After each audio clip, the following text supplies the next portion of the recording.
صليل الصوارم نشيد الأباء ودرب القتال طريق الحياة فبين اقتحام يبيد الطغاة وكتيم صوت جميل صدى صليل الصوارم نشيد الأباء ودرب القتال. Thank you for having me.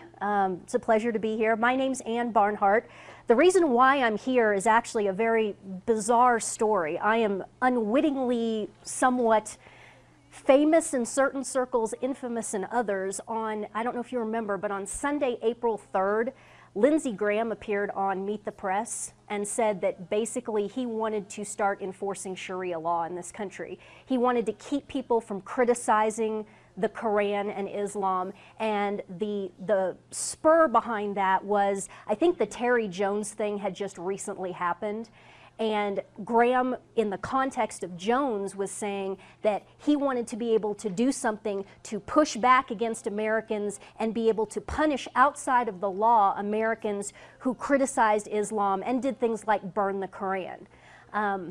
I saw this, I actually read it, I didn't see it, I don't even have television, but I read the transcript of what he had said and was just livid, just absolutely livid. And this Lindsey Graham idiot, he's allegedly supposed to be a Republican.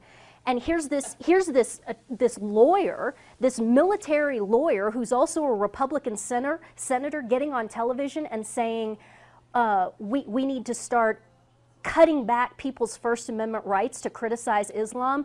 Absolutely not. I was just infuriated. So that night I wrote up a script. I rebutted everything that he said sentence for sentence. And apparently I did it quite well because people on YouTube and on the internet really seemed to like it. And then what I did in the second part was I burned a Koran. But what I did was I took my Koran and, being the smart aleck that I am, I bookmarked it with strips of raw bacon, first of all. I had 17 Quranic citations that most people in this country have never read the Quran. They don't know what's in it. They're falling for this propaganda that it reads just like the Old Testament. It does not read just like the Old Testament.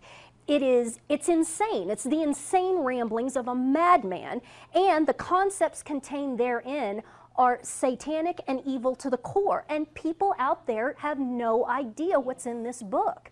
So I went through, I just picked 17. I mean, there's thousands that I could have picked from, but I picked 17. I read them off, and then after I'd read it off, I tore the page out of the Quran, put it in a fire bowl, and conflagrated the thing. That's how I burned it. I didn't burn it in total. I burned it page by page, citation by citation. This is why we are burning this thing. And then what made it really forceful and powerful, and I think the reason why I'm famous, is the last thing I did at the end of my presentation was I gave my name, home address, and said, anybody who wants a piece of me, come and get it. Come and get it. I'm not doing this crap anymore. I am not bowing to Islam. It's either you or me. So, to our topic of Islam. There's a few, the main thrust of this presentation is sexuality inside of Islam, which again, people are completely ignorant about, and you've got to know. You've got to know. Okay? Yeah, go ahead. That's fine.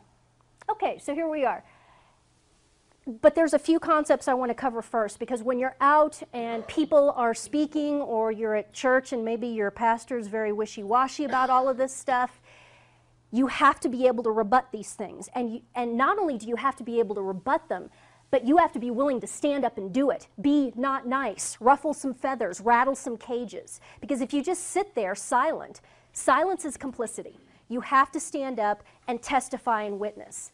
First of all, Islam is not a religion. We have got to stop this. It is not constitutionally protected. It is not a religion. Islam is a totalitarian, expansionist, militaristic, seditious political system. It is not a religion. The religious aspect of it is a fraud. It is a planned out fraud on Muhammad's part, and ultimately I attribute all of it to Satan, because Satan is the father of all lies.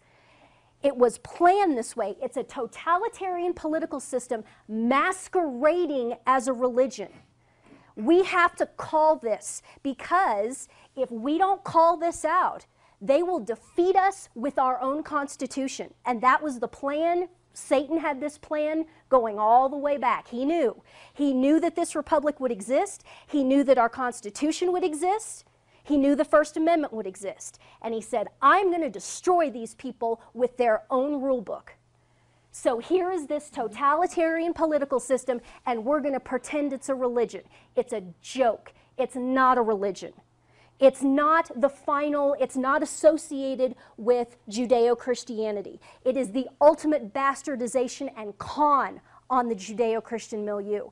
Muhammad was out in the desert and he said, okay, I want to start a fake religion so I can raise an army, get rich, raise an army, and so I can get laid. Okay? I'm dead serious. Those are the three objectives. Enrich Muhammad, rally an army for Muhammad, and get Muhammad laid. How do I do this? Well, I'm going to say, and again, this is the early 600s, he said to himself, I'm going to claim that God is talking to me and that I am the final perfected revelation of the God of Abraham, Isaac, and Jacob. I'm just going to jump on that bandwagon. I'm going to jump on those coattails, and that's how I'm going to do this. I'm going to sneak into it that way. And then, you know, all these people who are around me, think of where he is. He's in what is now present-day Saudi Arabia. It's weird to think that there weren't any Muslims in the Middle East at one point, but you have to understand, it started in the 600s. Okay, so there were no Muslims there, of course. What is it? It's Jews, it's Christians, and it's Bedouin pagans. Okay, so he's jumping on this Judeo-Christian bandwagon, and he's also bringing in aspects of the Bedouin pagan theologies. Allah is the moon god of the Bedouin pagans. So he's taking all of these aspects of these things, bringing them in together and saying, oh, here I am. I'm the final perfected revelation of this. Join my army, fight for me, make me rich, and oh yeah, I'm also going to have sex with your wives and your little boys and your little girls. That's it. It's that simple.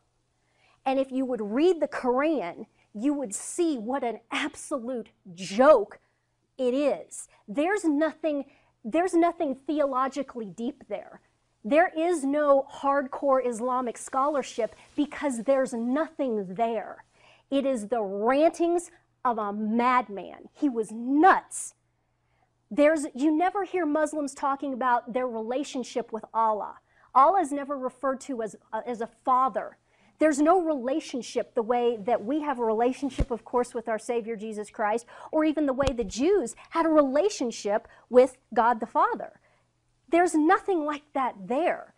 It's shallow, it's stupid, it's ridiculous, and we'll get into that some more. So again, our three objectives of Islam: enrich Muhammad, rally an army, facilitate and legitimize his sexual perversions. And it did all three of those things. Arguing that Islam is constitutionally protected as a religion is like arguing that Nazism is a constitutionally protected religion. And you say, well, no, it's apples and oranges. No, it really isn't. If there are any students of World War II and of the Third Reich, if you've watched any of, for example, the Leni Riefenstahl propaganda films, Hitler was totally trying to morph Nazism into a religion to fill that void. All totalitarians are trying to fill the religious void because all people in their hearts are called to worship. If you take away real religion from people, they're going to want to fill that void with something else. These totalitarian states, they realize that they can use that to their benefit. So think about the Third Reich. Think about those torchlight rallies, the torchlight rally at Nuremberg, where there's just thousands and thousands of them marching in formation by torchlight with banners. And there's a clip on YouTube that you can look up. Who is it? Is it Hess? I think it's Hess introducing Hitler and literally reciting a creed. We believe in Adolf Hitler as our savior. The Third Reich is God the Father in essence. Hitler is God the Son, and the Nazi Party is the Holy Spirit. He was totally trying to drive into this. Think about the Soviet Union. Think about those parades they have. huge parades of soldiers in formation, and then the tanks rolling down the street, and then there's Stalin or Khrushchev or whoever it is up on the dais waving at everybody. That's liturgy. They are trying to create a liturgy. Look at North Korea, same exact thing. They literally, those people are called to worship Kim Jong-il as God. This is not uncommon. This dynamic of trying to turn totalitarian political systems into religious dynamics, it's universal across the board. This is nothing new, and you could argue that the communists, the Marxists, the Nazis, et cetera, they got the playbook from Islam.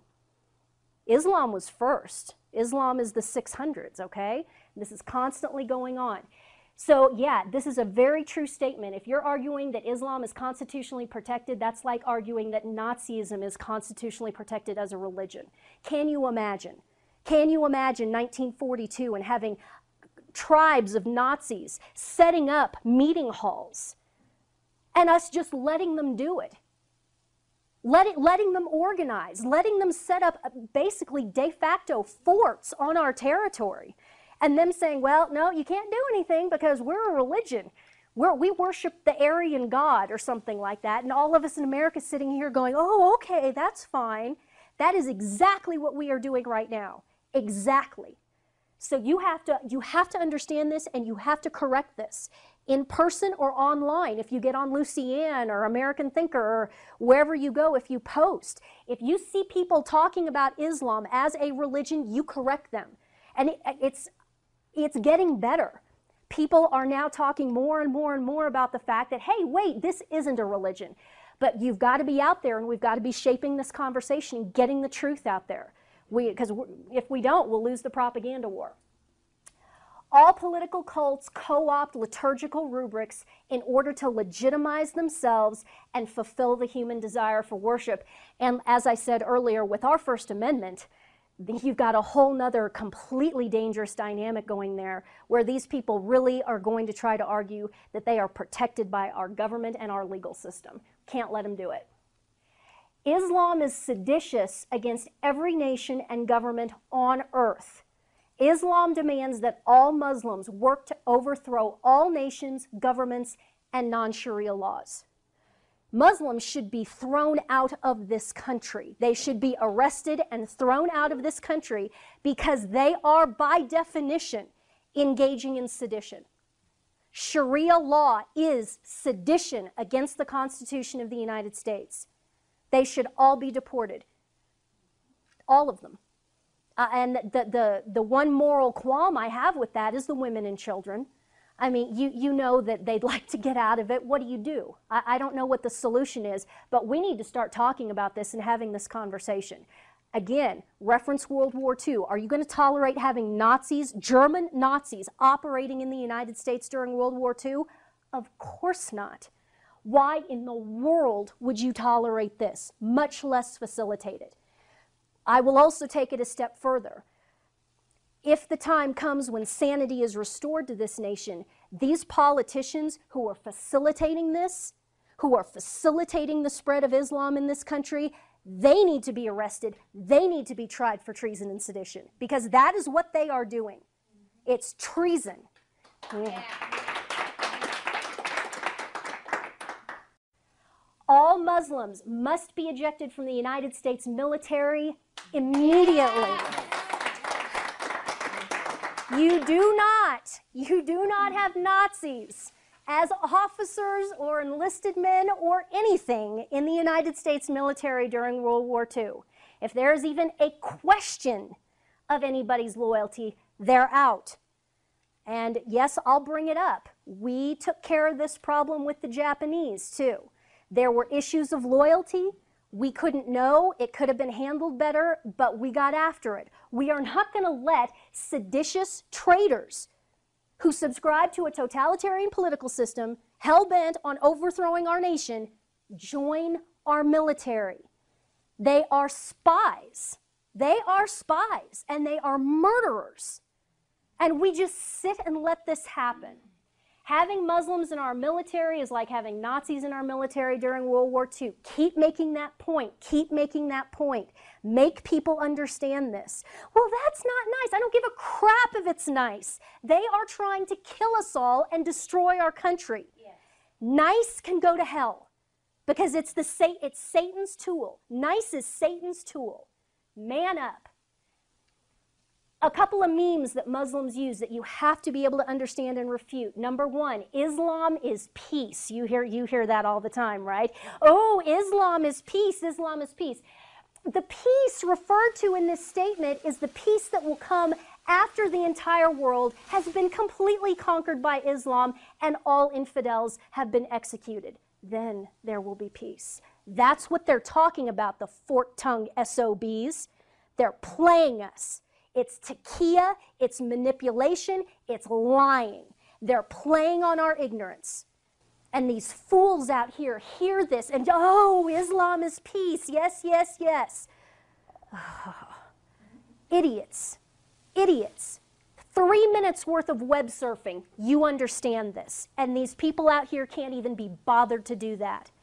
With their self-serving, holier than thou, self-righteous, I'm tolerant. Tolerant of what? Tolerant of evil? If you're tolerant of evil, you can go to hell. That's what I say. Get out of my country. Another meme that they use, Islam never kills innocent people. Well, that's interesting. Islam teaches that all infidels are guilty of apostasy. Do we know what apostasy means? It means leaving a religion. Okay, there can be apostates from any religion. Apostates from Islam, what is the penalty for apostasy from Islam? Death. All people, according to Islam, all people are born Muslim, and any who are not Muslims are apostates, including children and infants. Infants. An infant who is the child of infidel parents is an apostate and is worthy of murder. So when you hear this crap, well, we don't kill innocent people, now you come back at them.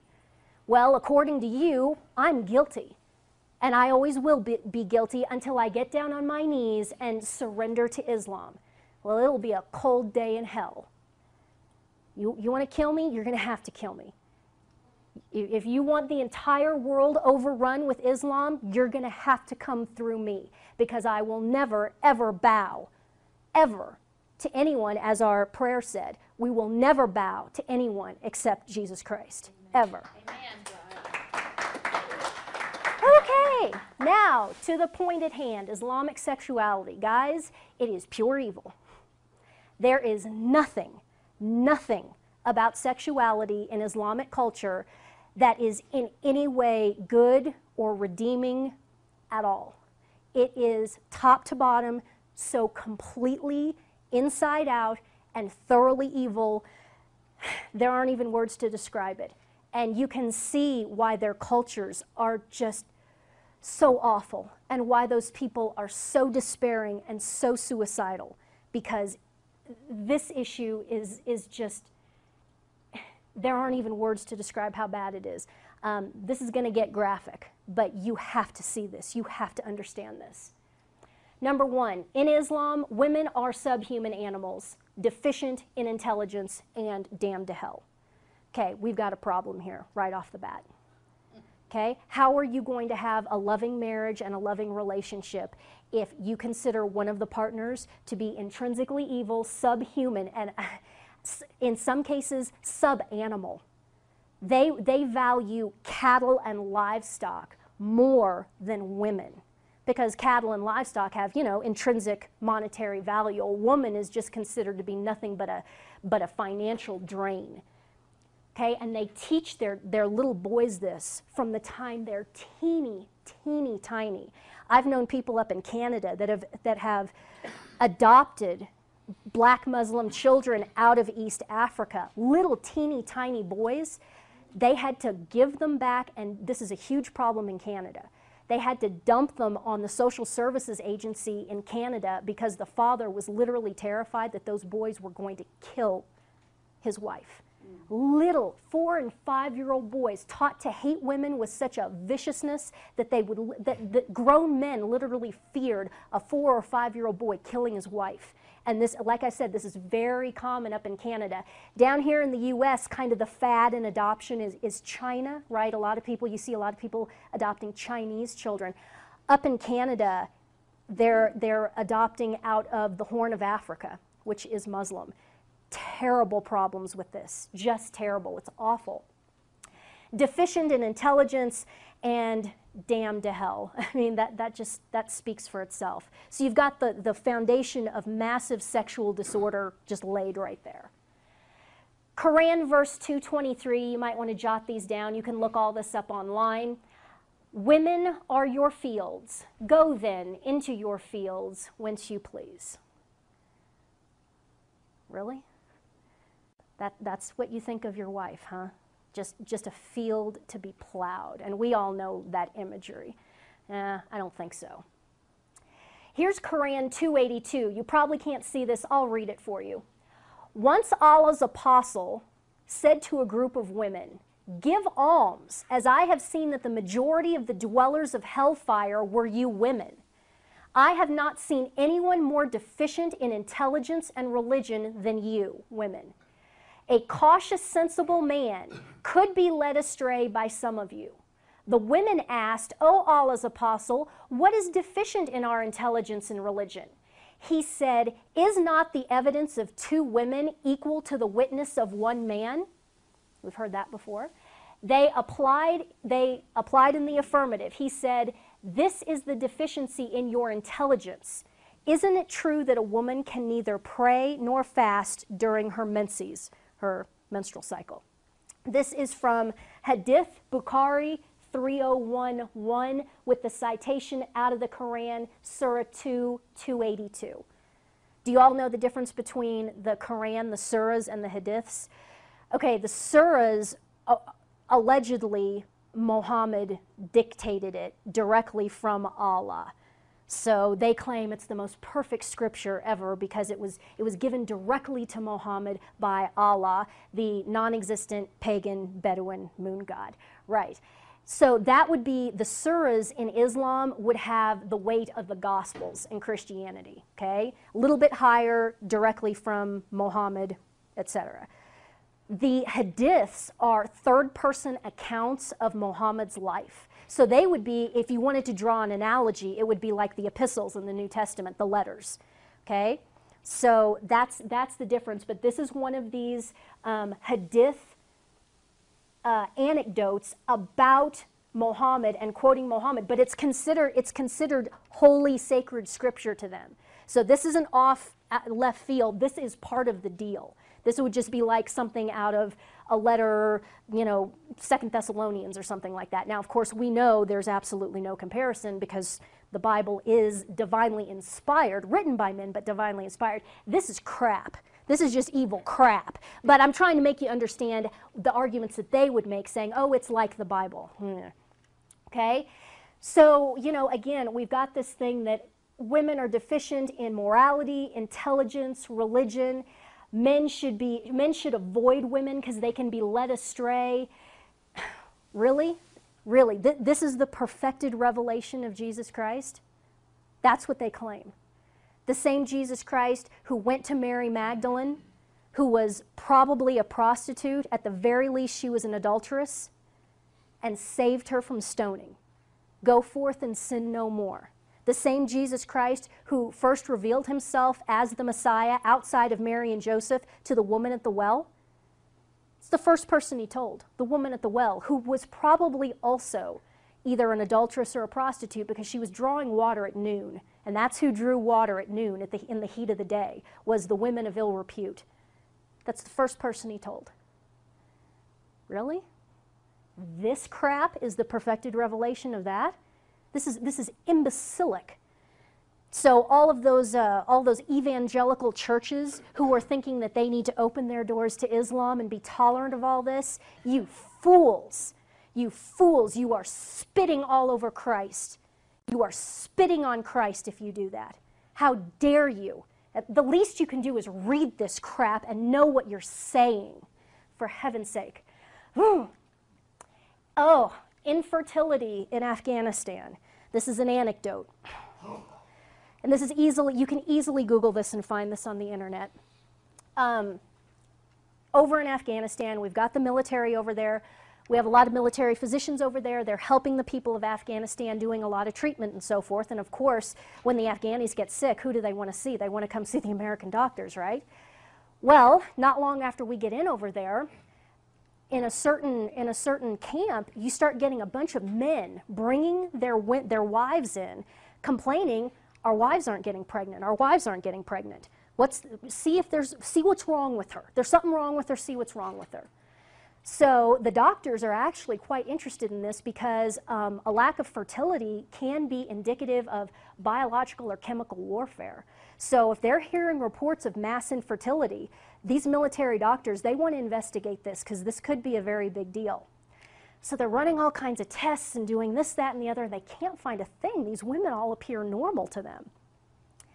Finally, they start asking some intimate questions. They get some female doctors in there, and they sit down these wives, and they say, okay, we want you to tell us about when you have sex. What exactly do you do? Do you know why these women weren't getting pregnant? Because they were all having anal sex.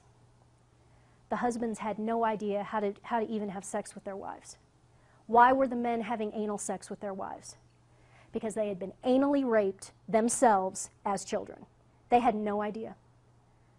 So the male doctors take these Afghani men aside and say, look guys, you're not doing it right. And they explain it to them. The Afghani men are absolutely repulsed, are just shocked, cannot believe what these American doctors are telling them, and are asking the American doctors back, you do that with your wives? That's filthy. That's filthy. These men are trained, A, to hate their wives to the point that having sex with them is only what they do in order to generate sons. That's the only reason that men want to have sex with women in Islamic cultures. That has been inculcated into them. And in some of these cultures, in this case it was a Pashtun culture in Afghanistan, the sexual perversion is so deep that men literally don't even know what to do with their wives. That's satanic. That is Satan at work. It's bad. It's really, really bad. Female genital mutilation. We've all heard of that, right? It is a massive, massive problem. In Egypt, right now, 97% of the Muslim women in Egypt have had their genitals mutilated. All over Africa, it's in excess of 90%. All of the East African, the black East African Muslim nations, this is going on. This isn't just some weird little sect thing that a few people are doing. These girls are systematically being mutilated. This isn't just some weird little sect thing that a few people are doing. These girls are systematically being mutilated as a stalwart part of this culture. It's awful. I don't know if you can see this. This is a woman's genitals. I'll try to orient you to it. It's a little bit hard to see. Here is the slit where the labia should be, okay? The clitoris would be about here. What they do is they completely cut out the clitoris, okay? And then they sew this all up. This would be the vaginal opening here. If you can see right there, there's a little darkness right there. That is actually the remaining opening that they leave to the vagina. That's it. It's like that. It's nothing. And then right here is the anus. It's about the same size. Why do they do this? Why cut out the clitoris? Because the clitoris is the center of sensation, of sexual sensation for a woman. It's the center of where the orgasmic sensation comes from. They cut it out so that a woman can never, ever, ever feel any sexual pleasure. If a woman can't feel any sexual pleasure, what risk is reduced for the man? adultery, exactly. There's no physical pleasure from sex, so why would a woman go out elsewhere looking for sex from another man if there's absolutely no pleasure in it? But it's not just that. It's not just the fact that there's no pleasure. This is the vagina. Yeah. Copulation happens in that big. With this sewn up, can you imagine the excruciating pain? I don't know. I'm not married. But I would have to think that that would be excruciating pain. So not only is sex completely devoid of pleasure, it's excruciatingly painful. And then the question is, well, what happens when they give birth? Well, there's an episiotomy done right here. This is opened back up. She gives birth. Then they sew her back up. And think of the filth here, okay? So the urethra is going to be somewhere up around in here, the urethra opening. How does urination happen? She urinates behind this closure. It flows down behind the closure and comes out at this opening right here, which means that there's always a harbor of urine and to some extent menstrual blood getting caught up in here. You're going to argue that this has anything to do with cleanliness, and that's what they do. Like male circumcision. They argue, oh, it's about cleanliness. Bull. This is filthy. This is going to be just a nest and a hive of infection, urinary tract infection. Disgusting. The last point. Here is the vaginal opening. Here is the anus. About the same. Why is that? Because these men are taught that anal sex with a young boy is the epitome of sexual pleasure. So they do this to their wives so that when they are forced to have sex with their wives, filthy women, that the sensation to them is similar to that of anal sex with a young boy. Yeah. And we're letting these bastards build mosques. We're going to bow to this, and they're doing this to 90-some-odd% of their women. Yeah, it's awful. You have to understand this. You have to spread this data around. This is on Google. Just go on Google, do a Google image search, female genital mutilation. There it is. Okay? This is a clitorectomy. Here's her clitoris and her labia, which have been cut out. And they proudly post this on the internet because they're proud of this. I had a woman at the last speech I did with Mara. There was a lady in the front row who said, well, do they anesthetize them?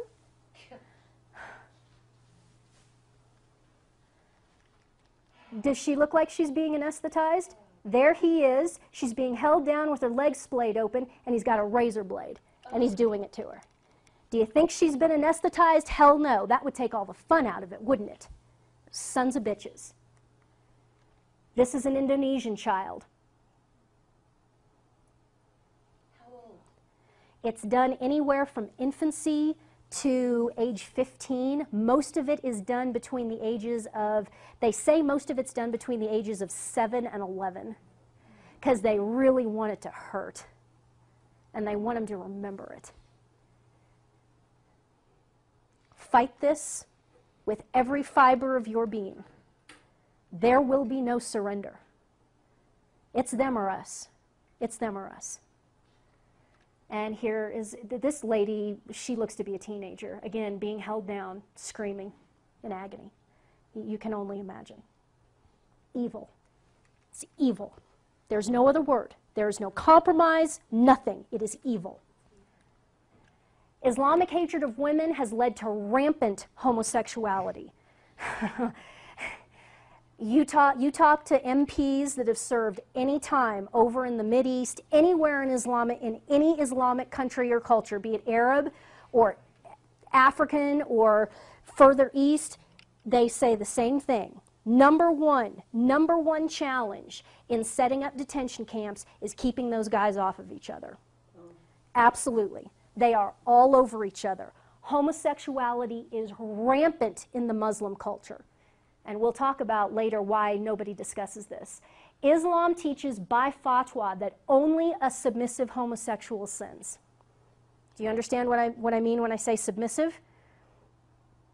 The female equivalent partner.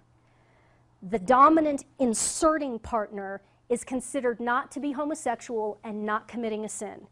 The submissive partner is considered to be the sinner. So it goes on all the time. Oh, the killing of al-Zarqawi. Do you remember al-Zarqawi? He was the guy who really liked to cut people's heads off on video. Bastard. We finally got him. Do you know how we got him? The Thursday Night Club. In this, I believe they were in Afghanistan, and they had set up camp, and there's this cadre of them.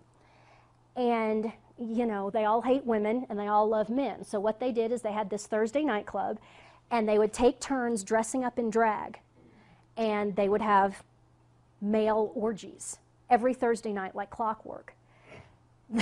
The way they reasoned themselves out of this is they found an imam there locally to issue a fatwa. A fatwa is a religious declaration. Any imam can issue any fatwa. There is no central organizational structure in Islam whatsoever. And if you'd like to get into a discussion with me about the glories and virtues of Catholicism, here it is. Because we have the magisterium, we have the Pope, the buck stops. Now there's people who can say things that are all kinds of wrong, but there is a central teaching authority that can say, no, that is not right. You are saying something that is wrong. I wish they'd be more aggressive, but I digress. So with Islam, there's no such thing. Every imam is his own pope. Every imam can issue a fatwa, a religious declaration. They found a clearly homosexual imam there locally to issue a fatwa, and I kid you not, I am not making this up. The fatwa stated that on Thursday nights, Allah was busy and couldn't see what you were doing. I am not kidding. Do you see what I'm talking about when I say how stupid Islam is? It's stupid. Allah is busy. He cannot see what you are doing on Thursday nights. So as long as you have your male homosexual orgy club on Thursday nights, everything's fine because Allah can't see you. That's how they got him. They all go sauntering into the Thursday night club. Here comes the daisy cutter or whatever they used. They killed him. Praise God. Man-boy pedophilia, a near universal Muslim phenomenon. Like we've already talked about this. These guys are taught that the ultimate sexual experience is having sex with a young boy, orally and or anally. That's the pinnacle for them. This is not just something that's specific to, Saudi Arabia. It's the entire Muslim world, from Morocco to Indonesia. This is a universally taught standard. Here in the U.S. as well? Well, if they get their way, why do you think that they're trying to normalize pedophilia through the American Psychological Association? Did you hear about that? 3 weeks ago, 4 weeks ago, they had a meeting in Baltimore. They are taking the initial steps to remove pedophilia from the American Psychological Association's Manual of Disorders, the same way they did with homosexuality in, I believe it was 1973. They are looking to do exactly the same thing right now with pedophilia. They want to normalize pedophilia. The new meme that they're going to use is minor attracted persons. Why are they doing this? Because if you have Sharia law in this country, and Hillary Clinton in the UN, they're trying to do all this, okay? You have to clear the deck for pedophilia because child rape and child marriage is a core plank of Islam.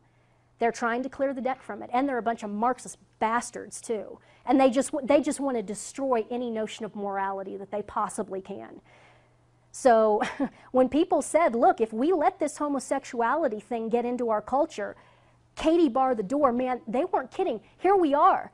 We're only a few months removed from this homosexual marriage nonsense going on. Now we have moving to normalize pedophilia. Next will be incest, because incest is huge in Islam. Bestiality is huge in Islam. It's all going to go. And these things are all starting to happen as well in Europe. There are movements in Europe already to legalize incest and to legalize bestiality.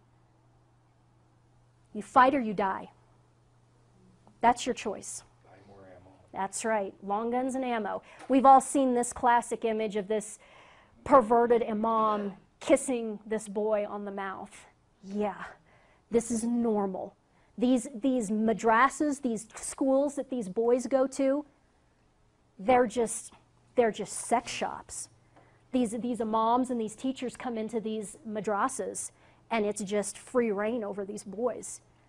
You ever wonder, why are they so eager to commit suicide? Well, you know what? I bet if you'd spent your entire childhood being raped, you'd probably be despairing and suicidal too, looking for something better. Yeah. The other thing I also want to point out is that the usurper, Obama, attended these madrasas in Indonesia as a child. I would not doubt at all that he was probably sexually abused some way or another. He was also, I don't know if you know this or not either, his Indonesian nanny was a transsexual. I'm not kidding. So, and we all know Obama is, of course, homosexual. Where does that come from? It comes from this. That Muslim culture, yeah, it's no surprise at all. So, you have total gender segregation. Boys are kept completely separated from girls. Boys never see, talk to, have anything to do with any females except their sisters. And then when they get to a certain age, they're permitted sometimes to act as chaperones for their cousins, and a lot of times Muslims end up marrying their cousins.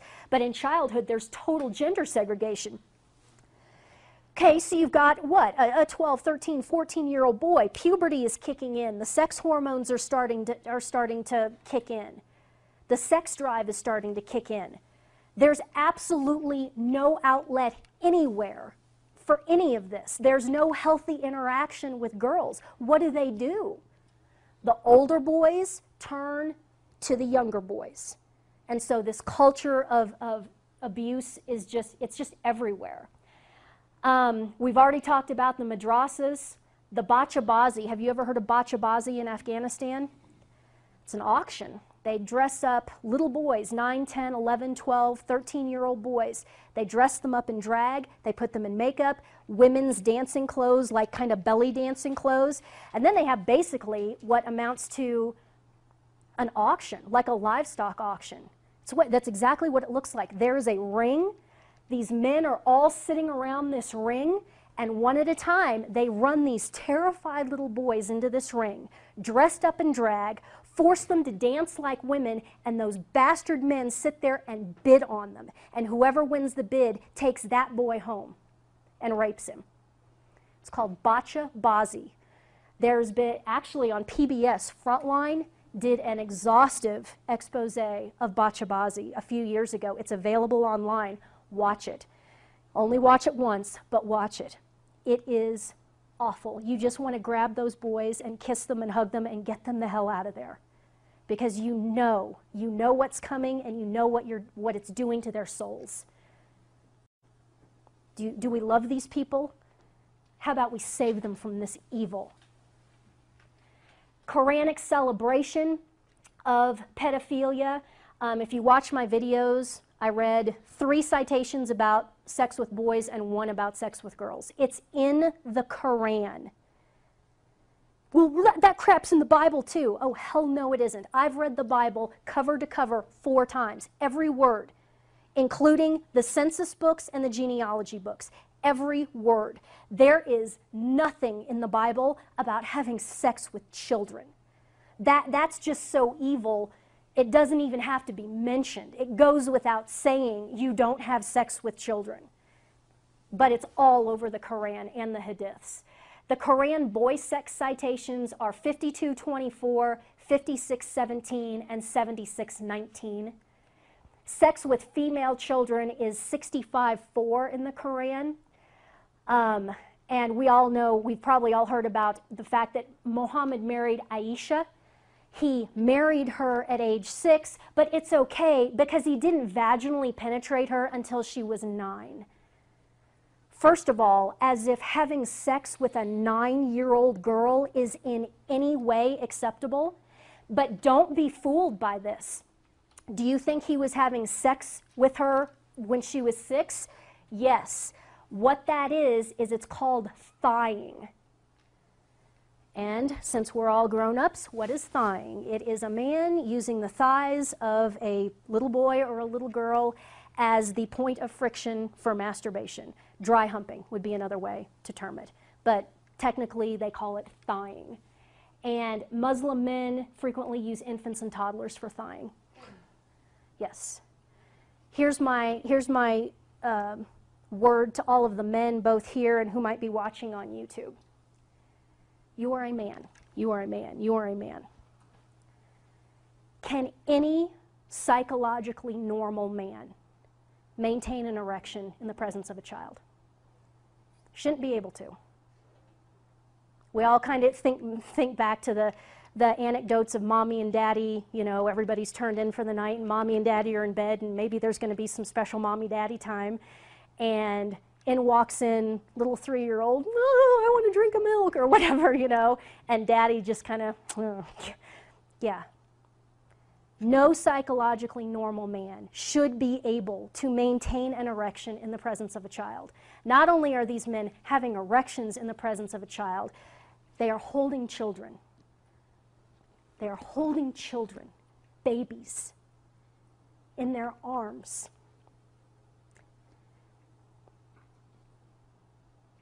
And not only are they having an erection, but they are seeing it to completion. It's them or us. There is no compromise with that. There is no quarter that can be given to that. You draw your line in the sand, and if this country cannot even draw the line in the sand at that, then we will be destroyed. Yeah. And we will deserve it. Yeah. Pick your side.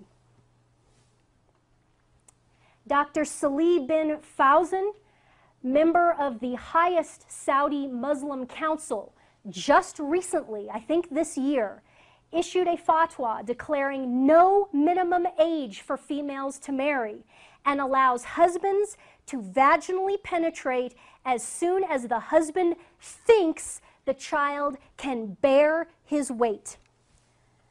This isn't something from, you know, the year 700. This isn't a fatwa that was issued within the last several months. So there's no argument that, well, that was a long time. No, that's right now, you bastards. Like I said, normal men are psychologically incapable of maintaining an erection while in the presence of a child. Period. Period. Prostitution, temporary marriages, again, right out of the Koran, 424. As long as a man negotiates a dowry with a woman, he can temporarily marry her for even as short as 15 minutes. Oh, we don't do prostitution. Well, yeah, you do. You just call it temporary marriage. Don't piss on my leg and tell me it's raining, cha-cha, okay? Prostitution is prostitution. Incest, massive problem in the Muslim world. These people are all so heavily inbred and have been inbred for 1,400 years, marrying their cousins, marrying their double cousins, uncles marrying nieces, folding the genetic dough back in over on itself over and over and over again for 1,400 years. These people are developmentally disabled. I'm not being funny, okay? Our IQ bell curve is over here, theirs is over here. Politically incorrect? I don't give a crap, it's the truth. These people are stupid. That's why they're so gullible. That's why they're so easily manipulated by these despotic tyrannies. Because they'll just fall after anybody who says anything because they don't have the brains to think their way out of it. Another evil, satanic dynamic. Cousins, double cousins. Do you know what double cousins are? Let's say, this is a great example. We all know about Prince William just married Kate, the lovely Kate over in England. Okay, Prince William's brother is Harry, right? And Kate, she has a beautiful sister, her name is Pippa. Okay, so William and Kate are married to each other. What if Harry and Pippa married each other? That would be fine. That would be completely legal and that would be fine. That happens, it's happened throughout history where, you know, two brothers marry two sisters. There's no problem with that. In Muslim culture, two brothers marry two sisters, they have children, and then those children marry each other. That's like marrying your full sibling. Goes on all the time. Massive genetic damage for over 1,400 years. Muslims are deeply susceptible to coercion due to the lower IQ. There's good news though. If you can break this and you can get people to start marrying outside of their family, God engineered us so that our DNA has a massive capacity to self-correct. You could fix this in a matter of just a few generations if you just get those people out from under this jackboot and let them marry who they want and live normal, happy human lives. It could come right back. We're designed with that, so it can come right back. But as long as they're trapped in this sickness, this is just going to keep going and going and going. Bestiality, oh yes. No joke. Here is quoting, Ayatollah Khomeini. We all know who Ayatollah Khomeini is, right? Back during the Carter years. Okay, here we go. A man can have sex with animals, such as sheep, cows, camels, and so on. However, he should kill the animal after he has his orgasm. He should not sell the meat to the people in his own village. However, selling the meat to the next village should be fine. This is dead serious. I like Ayatollah Khomeini's book, blah, blah, blah, 4th volume. There it is. There's a citation. You can look it right up online. Another quote from Khomeini. If one commits the act of sodomy with a cow, a ewe, or a camel, their urine and their excrement becomes impure, and even their milk may no longer be consumed. The animal must then be killed as quickly as possible and burned. Have sex with animals. Just don't sell the meat to anybody in your village. Sell it to someone in the next village. That'll be fine. This is insane. You want to call this one of the world's great religions? This is just stupid. It's stupid. And it's evil and disgusting. What's the true penalty in Scripture for a man who is caught having sex with an animal? Death. And the animal's killed too. And nobody's eating any part of that animal. Why was that portion of the law handed down? To keep crap like this from going on. The good Lord knew, and we're nipping this in the bud right here, you're not going there. You're not going to be having sex with animals. And the penalty will be swift and severe if you do. Because if you allow this crap in, the society just collapses. We're watching that right now. We're watching societal collapse happen right in our own culture. Okay? Now we understand why the Lord put these things into Scripture and just put the hammer down and said, no way, guys, no way. Necrophilia. Yeah, it just keeps getting better and better. Imam Abdelbari Zemzani, this citation, May 2011, out of Morocco. This is a very famous imam in Morocco, issued this fatwa. Since a good Muslim couple will meet again in heaven, and since the death does not alter the marital contract, it is not a hindrance to the husband's desire to have sexual intercourse with the corpse of his freshly deceased wife. Yes, this is not a joke. This is not a joke. This is for real. This is what's coming. This level of evil, sick depravity. This is what we're letting into our country.